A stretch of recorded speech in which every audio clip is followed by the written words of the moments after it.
तेल अवीव में ईरान का मिसाइल अटैक देखने को मिल रहा है। रमतगान इलाके में मिसाइल गिरी है। ईरान के हमले में कई इमारतें तबाह, मौके पर रेस्क्यू ऑपरेशन जारी। तो तेल अवीव जहां पर ईरान की तरफ से भारी तबाही मचाई जा रही है, यहां रमतगान इलाके में मिसाइल गिरी है, हमला किया गया है और कई इमारतें तबाह हो गई। कई रिहायशी इलाके जहां पर तबाही मचाई गई है, इमारतों के बीच धुआं निकलता नजर आया, कई इमारतें जलकर खाक।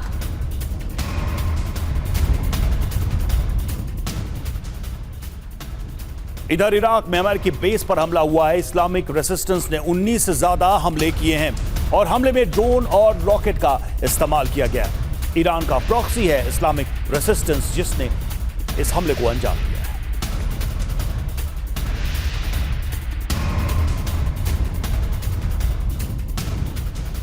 और बीते 24 घंटे में अमेरिकी एयरपोर्ट्स को बड़ा नुकसान हुआ है। बड़ी खबर यह है कि F-15E के बाद A-10 विमान भी क्रैश, 2 ब्लैक हॉक हेलीकॉप्टर को भी टारगेट किया गया है। लापता पायलट की तलाश में लगे हुए थे ये हेलीकॉप्टर। 2 और विमानों की इमरजेंसी लैंडिंग की भी खबर सामने आ रही है। तो भारी नुकसान और बड़ा झटका अमेरिका को।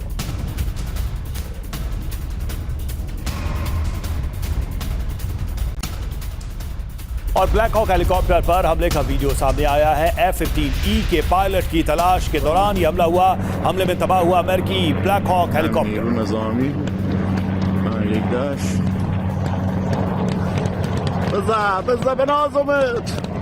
ब्लैक हॉक हेलीकॉप्टर को गिराने की कोशिश जारी है। हेलीकॉप्टर पर हमले की अमेरिका ने पुष्टि की है। हेलीकॉप्टर पर फायरिंग का वीडियो भी सामने आया है। बाद में क्रैश हो गया ब्लैक हॉक हेलीकॉप्टर। दरअसल F-15E मार गिराने का ईरान की तरफ से दावा किया गया, जिसके बाद अमेरिका ने इस खबर को खारिज किया। हालांकि वीडियो ईरान की तरफ से जारी किया गया था, बाद में इस खबर की पुष्टि भी होती है और हेलीकॉप्टर पायलट की तलाश के लिए जाते हैं, जिस पर ईरान ने फिर से टारगेट किया। अमेरिका ने हमले की पुष्टि की। तो ये तस्वीरें भी आप देख रहे हैं। इन तस्वीरों के जरिए ईरान ने जानकारी दी। हेलीकॉप्टर पर हमले की पुष्टि बाद में अमेरिका की तरफ से भी की गई। हमले का नया वीडियो भी आपको दिखाएंगे, लेकिन ये 2 तस्वीरें पहले देखिए। ब्लैक हॉक हेलीकॉप्टर पायलट की तलाश में गए, एक के बाद एक नुकसान की खबर अमेरिका के लिए सामने आ रही है। यूएस का A-10 विमान मार गिराया गया। ईरान ने बड़ा दावा किया। F-15E गिराया गया। इससे पहले F-35 भी गिराया गया था। वो तस्वीरें भी हमने आपको दिखाई थी। और अमेरिकी हेलीकॉप्टर पर हमले का नया वीडियो सामने आया है। बासिस फोर्स ने छोटे हथियार से फायरिंग की है। हमले में HH-60W ग्रीन 2nd हेलीकॉप्टर तबाह हुआ है। बासिस फोर्स ने हेलीकॉप्टर फायरिंग की और इसकी तस्वीरें भी जारी की हैं। ईरान युद्ध में अमेरिका को एक और नुकसान। ईरान ने अमेरिकी हेलीकॉप्टर को निशाना बनाया है। ईरान के हमले के बाद हेलीकॉप्टर में आग लग गई। हमले के बाद अमेरिकी हेलीकॉप्टर से धुआं भी उठा है। ये देखिए तस्वीर आपके सामने। यूएस हेलीकॉप्टर को ईरान ने निशाना बनाया। ब्लैक हॉक हेलीकॉप्टर, हमले के बाद हेलीकॉप्टर में आग लग गई और इन तस्वीरों को आप देखिए, ये वही हेलीकॉप्टर है। धुआं निकलता नजर आ रहा है आग लगने के बाद। ईरान युद्ध में अमेरिका को इसी के साथ एक और बड़ा नुकसान। तो देखिए 24 घंटे में अमेरिका को 6 बड़े झटके लगे हैं। क्या क्या नुकसान अमेरिका को हुआ है वो आपको बता दें। F-15E बड़ा नुकसान अमेरिका को, साथ ही A-10 वॉर्थॉग जो है उसको नुकसान पहुंचा है, ये हम आपको बता रहे हैं। फारस की खाड़ी में F-15E को हिट किया गया। वहीं दूसरी तरफ A-10 की हम बात कर रहे हैं, वो हॉर्मुज स्ट्रेट के पास हिट हुआ है। और इसके अलावा देखिए जो सर्च ऑपरेशन में हेलीकॉप्टर्स लगाए गए थे उनको भी नुकसान पहुंचा है। 2 ब्लैक हॉक हेलीकॉप्टर को हिट किया गया ईरान की तरफ से। ईरान के क्षेत्र में ही ईरान ने इसे तबाह किया है। तो इस तरीके से ये बड़ा नुकसान हुआ है। और देखिए F-16 की बात करें, इमरजेंसी लैंडिंग और इसकी करनी पड़ी है और ईरानी सेना ने अटैक इस पर किया था। वहीं KC-135 जो रिफ्यूल करने के लिए गया था, इसको इमरजेंसी अलर्ट दिया गया। ईरानी सेना ने इस पर हमला किया था। इस तरीके से अमेरिका को ये बड़े झटके लगे हैं। F-15E की बात करें, मल्टी रोल फाइटर जेट है, एयर टू एयर और एयर टू ग्राउंड मिशन के लिए काफी रेडी रहता है और ये काफी ताकतवर प्लेन माना जाता है अमेरिका का, जिसको टारगेट किया गया है। ईरान की तरफ से A-10 की बात करें तो टैंक किलर इसे कहा जाता है। ग्राउंड टारगेट्स के खिलाफ बेहद प्रभावी है, यानी जमीन पर जो लक्ष्य होते हैं उन पर यह अटैक करता है। इसके अलावा Black Hawk helicopter famous helicopter है और ट्रुप ट्रांसपोर्ट में काम आता है। मेडिकल इवैक्यूएशन के लिए इसे डिजाइन किया गया है। सर्च रेस्क्यू के लिए इसका इस्तेमाल किया जाता है, जिसको ईरान ने टारगेट किया है। खास बात आपको बताएं, 24 घंटे में अमेरिकी एयरफोर्स को 6 बड़े नुकसान हुए हैं, जिसमें F-16, F-15E, 2 black Hawk helicopter पर हमला हुआ है। A-10 वॉर्थॉग और KC-135 रिफ्यूलिंग विमान पर भी अटैक हुआ है और इसके अलावा 2 विमान 2 हेलीकॉप्टर के क्रैश होने की पुष्टि भी हो चुकी है। 24 घंटे में अमेरिका को 6 बड़े झटके लगे हैं। वो कौन कौन से विमान जिनको हिट ईरान ने किया, ये आपको जानकारी दे रहे थे। एक और बड़ी खबर ये कि युद्ध में अमेरिका का लुकास ड्रोन भी देखने को मिला। वहीं दूसरी ओर ईरानी डिफेंस काउंसिल सदस्य का ट्रंप को जवाब आ गया है। खोखली धमकियों से नहीं डरेगा ईरान, ये एडमिरल अहमदीन की तरफ से कहा गया। पहले ईरान से अमेरिका को बाहर निकाला, ये भी बयान दिया। अब अरब से अमेरिका को बाहर निकालेंगे। ये जंग हॉलीवुड की कहानी नहीं है।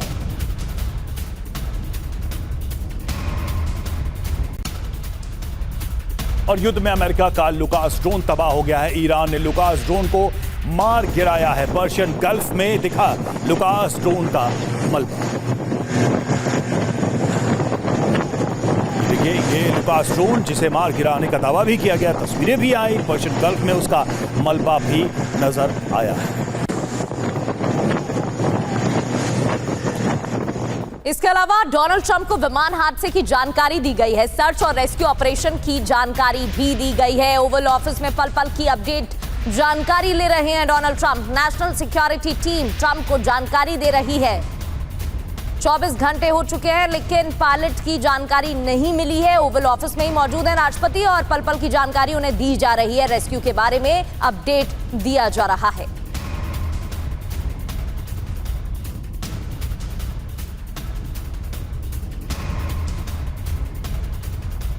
इसके अलावा सिक्योरिटी काउंसिल की बैठक के बाद डोनाल्ड ट्रंप का निर्णय, अब वो सार्वजनिक कार्यक्रम का हिस्सा नहीं बनेंगे। युद्ध के बीच एक और ये बड़ी खबर सामने आई। दूसरी ओर ईरान की तरफ से लगातार हमले किए जा रहे हैं। एक तरफ इजराइल के शहरों में हमले हो रहे हैं तो यूएस बेसिस को भी निशाना बना रहा है ईरान। नेगेव में ईरान की मिसाइलों से तबाही। नेगेव पर ईरान ने मिसाइलें दागी हैं। जानकारी सामने आ रही है, नेगेव को एक बार फिर से टारगेट किया गया है। नेगेव पर लगातार हमले पहले भी किए गए हैं, एक बार फिर से नेगेव पर ईरान ने हमले किए। और नेगेव में ईरान के हमले का नया वीडियो भी आपको दिखाते हैं। ईरान ने नेगेव में ताबड़तोड़ हमले किए हैं और इंडस्ट्रियल एरिया और इमारतों को निशाना बनाया गया है। इस दौरान इमारतों को भारी नुकसान हुआ है। रिहायशी इलाकों में भी हमले किए गए। कल हमने आपको वो तस्वीरें भी दिखाई थी जहां इजराइल की तरफ से ईरान में हमले किए गए और बुनियादी ढांचों को ही नहीं बल्कि आम लोगों से जुड़ी ठिकानों को भी हमले किए गए, उन्हें भी नुकसान पहुंचाया गया। तो एक नया फेज यहां पर देखने को मिल रहा है। इस युद्ध से जुड़ा नेगेव में ईरान के हमले का नया वीडियो टीवी स्क्रीन पर आपके सामने। और सेंट्रल इजराइल पर भी ईरान का अटैक। ईरान ने दागी ताबड़तोड़ मिसाइलें। हमलों के बाद मकान में भीषण आग लगी। हमले के बाद देखिए कैसे ये मकान धू धू करके जल रहा है। सेंट्रल इजराइल में ईरान का हमला।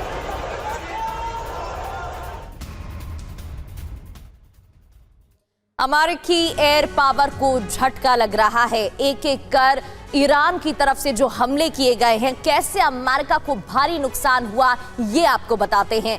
F-15E जेट को ईरानी हमले में टारगेट बनाया गया। ईरानी क्षेत्र में अमेरिका का पहला फाइटर जेट तबाह और वो तस्वीरें भी हमने आपको दिखाई। फाइटर जेट के दोनों पायलट ने इजेक्शन किया और इसके बाद क्या हुआ वो भी आपको बताते हैं। यूएस ने पायलट्स के लिए सघन तलाशी अभियान भी लॉन्च किया। उनको ढूंढने के लिए यह अभियान चलाया गया। एक पायलट को अमेरिकी सेना ने रेस्क्यू भी कर लिया, लेकिन फाइटर जेट के दूसरे पायलट की तलाश अभी भी जारी है। और तलाशी अभियान की बात करें तो देखिए कैसे ये तलाशी अभियान चलाया जा रहा है। ब्लैक हॉक हेलीकॉप्टर, MC-130J और MQ-9 रीपर ड्रोन, ये सारे विमान और ड्रोन्स लगाए गए हैं इस तलाशी में। इसके अलावा ईरान देगा इनाम। ईरान भी कर रहा है अमेरिकी क्रू मेंबर की तलाशी। एक तरफ अमेरिका ने ऐलान किया इनाम देने का, तो दूसरी ओर ईरान की तरफ से भी ऐसा ही ऐलान किया गया है। जानकारी देने पर $50 इनाम दिया जाएगा। ये घोषणा की गई है कि $50,000 का इनाम दिया जाएगा जो भी जानकारी देगा। और अमेरिका इजराइल पर ईरान का विध्वंसक हमला हुआ है। हमले जारी हैं। ऑपरेशन ट्रू प्रॉमिस 4 का 13वां चरण शुरू हो गया है। इजराइल के शहरों पर ईरान का मिसाइल हमला। मिडिल ईस्ट में अमेरिकी बेस पर अटैक किया गया है। ये देखिए तस्वीर आपके सामने। ऑपरेशन ट्रू प्रॉमिस 4 के तहत एक तरफ इजराइल के अलग अलग शहरों में हमले हो रहे हैं, तो अभी भी यूएस बेस को टारगेट कर रहा है ईरान।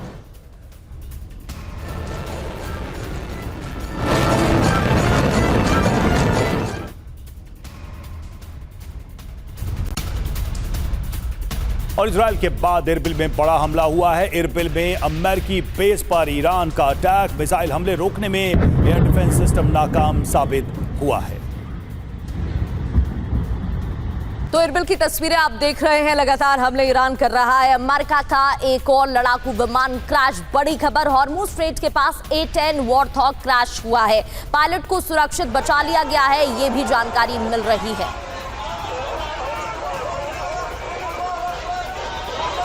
तो एक तरफ F-15E, F-35 हेलीकॉप्टर्स तलाशने के लिए पायलट्स को जुटे हुए हैं और हॉर्मुज स्ट्रेट के पास A-10 वॉरथॉग क्रैश।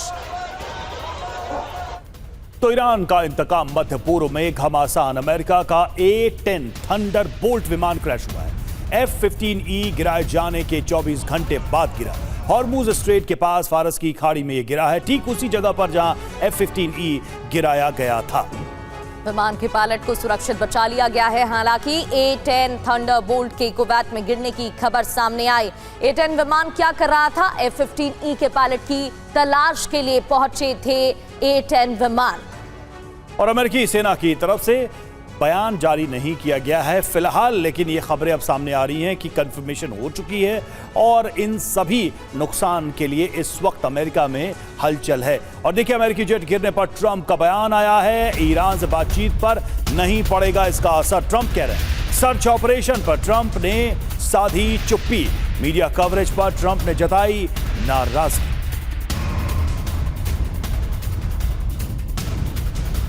और ईरानी संसद के अध्यक्ष का ट्रंप पर तंज। एक और बड़ी खबर है। ईरानी संसद के अध्यक्ष ने ट्रंप पर तंज कसा है।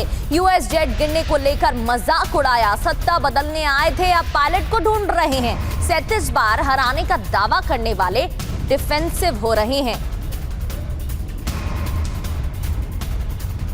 तो ट्रंप पर ईरान का तंज। ईरानी संसद के अध्यक्ष ने ट्रंप का मजाक उड़ाते हुए क्या कहा? अमेरिका के नुकसान और ट्रंप के बयान पर चुटकी ली। गालिबाफ ने क्या कहा? सत्ता बदलने आए थे, अब पायलट को ढूंढ रहे हैं। 37 बार हराने का दावा करने वाले डिफेंसिव हो रहे हैं। अमेरिका के पास कोई स्पष्ट रणनीति नहीं है। ट्रंप सिर्फ हवाई हमले और बड़े दावे कर रहे हैं। अमेरिका का ऑपरेशन असफल हो रहा है, यह भी कहा गया है। कुल मिलाकर इस वक्त ट्रंप बैकफुट पर है, अमेरिका बैकफुट पर है और ईरान लगातार कटाक्ष कर रहा है, हमले कर रहा है। और एक और बड़ी खबर, युद्ध के बीच अमेरिकी F-16 की इमरजेंसी लैंडिंग करानी पड़ी। सऊदी अरब में F-16 की इमरजेंसी लैंडिंग। ईरान पर हमले के लिए F-16 उड़ा था। तो एक के बाद एक झटके अमेरिका रहे हैं। ईरान पर हमले के लिए F-16 उड़ा था, लेकिन अचानक इमरजेंसी लैंडिंग करानी पड़ी। कई सवाल उठ रहे हैं। और ईरान युद्ध में अमेरिका का एक और हेलीकॉप्टर तबाह हुआ है। अमेरिकी बोइंग CH-47 चिनूक हेलीकॉप्टर तबाह हुआ है। अमेरिकी बेस पर खड़े चिनूक हेलीकॉप्टर को नुकसान। कुवैत में अमेरिकी बेस पर ईरान ने किया था हमला। तो देखिए F-15E का एक पायलट अब भी लापता है, जिसकी तलाश की जा रही है। इस बीच सवाल ये खड़ा हो रहा है कि ये लापता पायलट कैसे जंग का रुख मोड़ सकता है। आपको विस्तार से बताते हैं कि आखिर इस पूरे वॉर में ये एक टर्निंग पॉइंट जैसा क्यों लग रहा है? जिंदा पकड़ा गया तो क्या होगा, पायलट की मौत हुई तो क्या होगा? ये दो स्थितियां हम आपको बता रहे हैं। जिंदा पकड़ा गया तो ईरान ट्रंप पर दबाव बनाएगा, ये बिल्कुल साफ है। पायलट की मौत हो गई तो पायलट की मौत का बदला अमेरिका लेगा, यानी और ज्यादा आक्रामक हमले अमेरिका करेगा। अगर ये पायलट जिंदा पकड़ा गया तो यूएस को मजबूरन बातचीत करनी पड़ेगी। पायलट की अगर मौत हो गई तो हमले को पायलट की मौत का पलटवार बताएगा यूएस। इस तरीके से ये दो स्थितियां आपके सामने हैं। जिंदा पकड़ा गया तो बातचीत की टेबल पर ईरान का पक्ष मजबूत हो जाएगा, ईरान की बार्गेनिंग पावर बढ़ जाएगी। पायलट की अगर मौत हो गई तो ईरान से जंग और भी विनाशक होगी, अमेरिका और इजराइल और ज्यादा आक्रामक होंगे। जिंदा पकड़ा गया अगर ये पायलट तो अंतरराष्ट्रीय स्तर पर ईरान का पक्ष और मजबूत होगा। अगर पायलट की मौत हो जाती है तो यूएस की प्रतिक्रिया बहुत आक्रामक और तेज होगी, ये बिल्कुल तय बात है। जिंदा पकड़ा गया पायलट तो ईरान अपनी शर्तों के हिसाब से बात करेगा। पायलट की मौत हुई तो स्ट्रेट ऑफ हॉर्मुज में यूएस नेवी का बड़ा एक्शन भी संभव है। जो चीज अभी तक रुकी हुई है वो बहुत तेजी से आगे बढ़ेगी। बड़ी बात यह कि यूएस स्पेशल फोर्सेस ने एक पायलट का रेस्क्यू भी किया है। सीधे चलते हैं, मनीष झा हमारे साथ, हमारे सहयोगी इस वक्त जुड़े हुए हैं, तेल अवीव में मौजूद है। मनीष, ब्लैक फ्राइडे कहा जा रहा है, दुनिया भर के लोग गुड फ्राइडे मना रहे थे, लेकिन यूएस इजराइल के इस गठजोड़ के लिए ये ब्लैक फ्राइडे साबित हुआ है। कितना बड़ा झटका है और कैसे ये दोनों देश रिकवर करेंगे ईरान के इस हमले से? इसमें कोई दो राय नहीं कि इस जंग का ये वाकई में एक दिलचस्प मोड़ है कि जिस तरह से ईरान ने अमेरिका के फाइटर जेट को गिराया है और उसके बाद से दूसरे पायलट को लेकर अभी तक अमेरिकी प्रयासों को सफलता नहीं मिली है। हालांकि आईडीएफ यानी कि इजराइल की जो डिफेंस फोर्सेस है उसका कहना है कि पूरा सर्च ऑपरेशन अभी केवल अमेरिकी सेना कर रही है, उसमें इजराइल की भागीदारी नहीं है। लेकिन निश्चित तौर पर कि जो भी इंटेलिजेंस इंफॉर्मेशन हो सकते हैं ग्राउंड पर, उस मामले में आईडीएफ या इजरायली सोर्सेज ज़्यादा मजबूत हैं, तो वो अपने पार्टनर अमेरिकी सेना की मदद कर रहे हैं। लेकिन पिछले कई घंटे के बावजूद अभी तक दूसरे अमेरिकी पायलट के बारे में कोई जानकारी नहीं मिली है और हर बीतते वक्त के साथ ये लग रहा है कि दूसरे पायलट को बचा पाना बहुत मुश्किल होगा अमेरिकी सेना के लिए। तो जाहिर है कि इससे ईरान की जो स्थिति है वो मजबूत तो होगी ही, लेकिन वैसे भी देखा जाए तो ये मसला केवल एक पायलट का नहीं है। मसला ये है कि ईरान ने अमेरिका के साथ जंग में अमेरिकी फाइटर जेट को मार गिराया। अमेरिका के पायलट इस वक्त ईरानियन भूमि में हैं और वो भी हो सकता है कि देर सवेर ईरान के लोगों के कब्जे में आ जाए।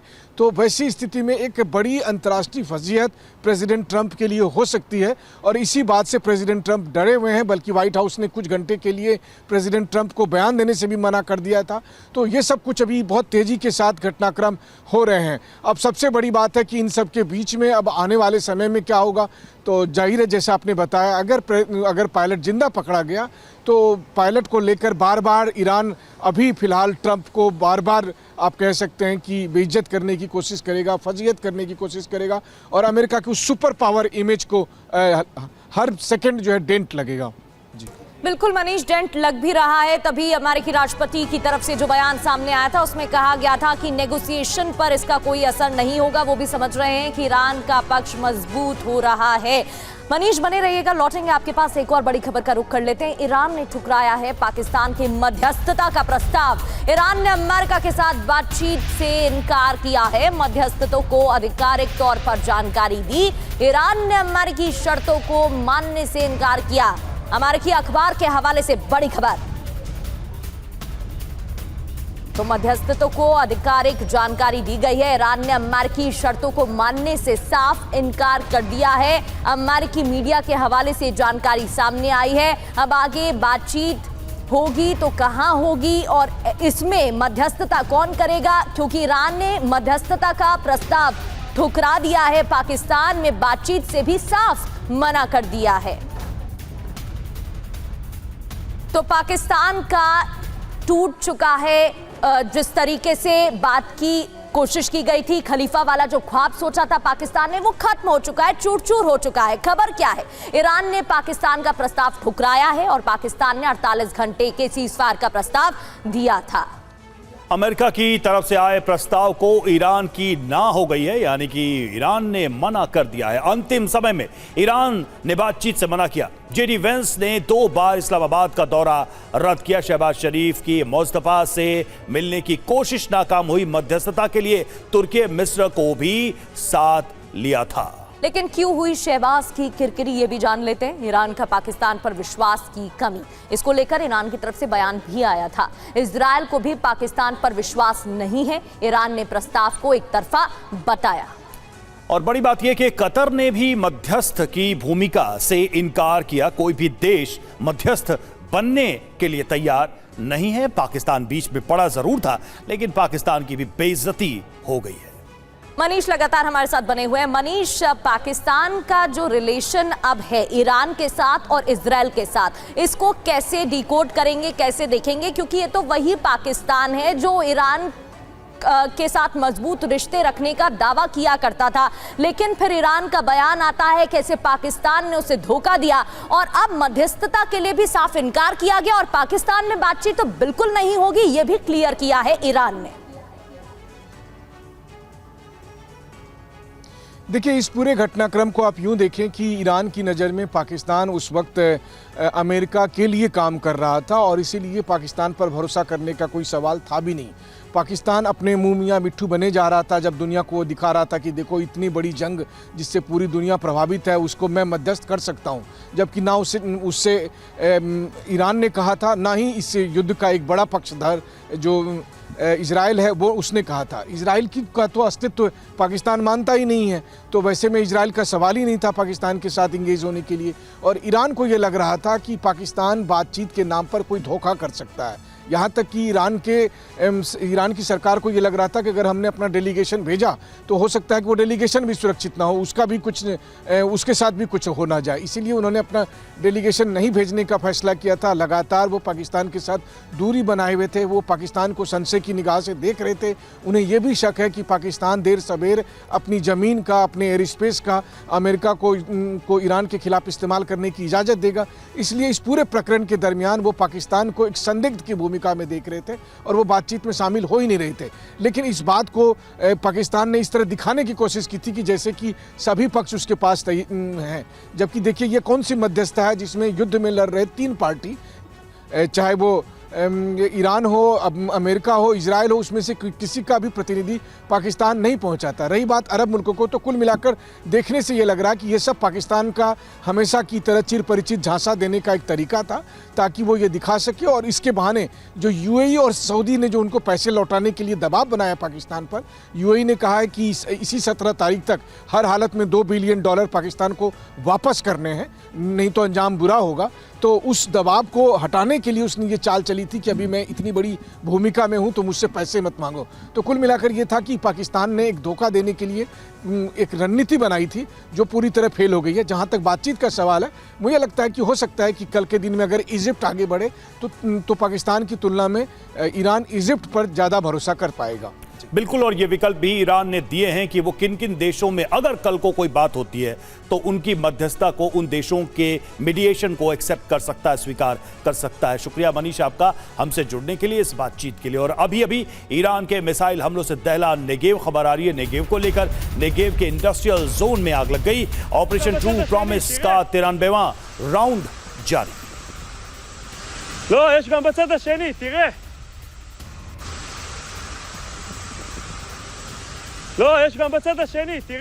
और नेगेव में ईरान के हमले का नया वीडियो सामने आ गया है। ऑपरेशन ट्रू प्रॉमिस 4 के 93वें चरण के तहत हमले किए जा रहे हैं। ईरान ने नेगेव में मिसाइलें दागी हैं।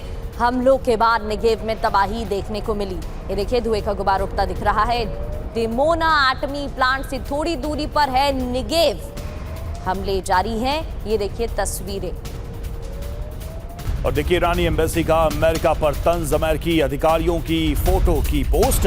इस्तीफा दे चुके अधिकारियों की फोटो पोस्ट कर लिखा, सत्ता परिवर्तन सफलतापूर्वक संपन्न हुआ।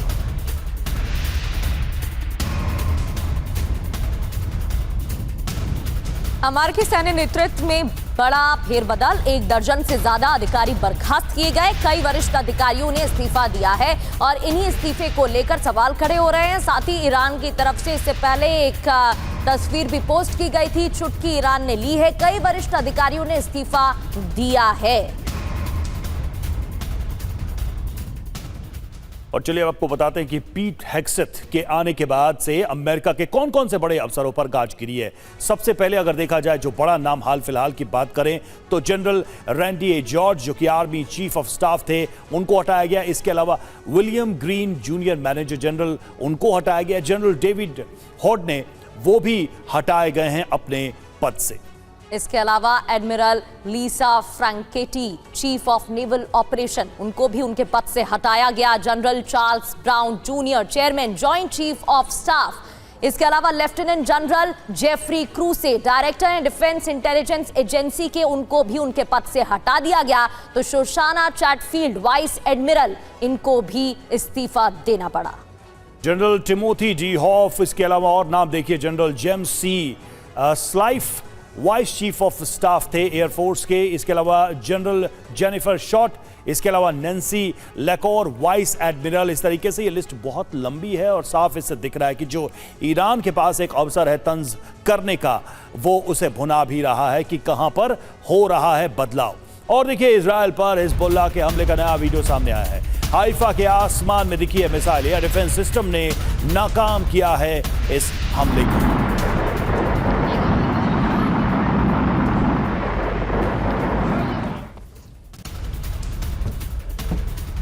और नेटो चीफ रूटे करेंगे यूएस का दौरा। जी हां, बड़ी जानकारी सामने आ रही है। अगले हफ्ते अमेरिका जा रहे हैं मार्क रूटे। ट्रंप, रूबियो और हेग्सेथ के साथ करेंगे बैठक। नेटो और अमेरिका के संबंधों पर होगी चर्चा। ट्रंप की नाराजगी दूर करने के लिए नेटो चीफ क्या करेंगे, क्योंकि मुलाकात होने वाली है। खबर क्या है, क्या बातचीत होगी? अगले हफ्ते मार्क रूटे अमेरिका जा रहे हैं। किनसे मुलाकात हो सकती है, क्या बातचीत हो सकती है? डोनाल्ड ट्रंप से मुलाकात होगी, मार्को रूबियो से यानी कि डिफेंस मिनिस्टर से, और विदेश मंत्री से पीट हेग्सेथ से भी मुलाकात हो सकती है। राष्ट्रपति, विदेश मंत्री, रक्षा मंत्री से बातचीत होगी। तो एजेंडा क्या होगा? अमेरिका यूरोप के बीच दूरी कम करना, संबंधों को और खराब होने से बचाना।